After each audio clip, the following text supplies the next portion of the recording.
আমার বন্ধুগণ, মানুষগুলি যখন পানির জন্য আল্লাহ রাব্বুল আলামিনের কাছে দরখাস্ত করবে, পানির জন্য যখন দরখাস্ত করবে, ওই সময় আল্লাহ রাব্বুল আলামিন কি পানি দিবেন? আমার বন্ধুগণ, আল্লাহ রাব্বুল আলামিন ওই সময়তে পানি দিবেন, কি পানি দেখুন। আল্লাহ রাব্বুল আলামিন বলেন, হাযিহি জাহান্নামুল লাতী ইউকাযযিবু বিহাল মুজরিমুন ইয়াতুফুনা বাইনাহা ওয়া বাইনা হামিমিন আন।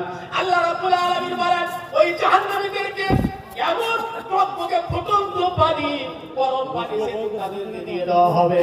আমার বন্ধুগণ, ফলে ওই পানি জাহান্নামীরা যখন এরকম করে পান করে নেবে, পান করার সঙ্গে সঙ্গে গলার কাটা গলাতে থাকবে।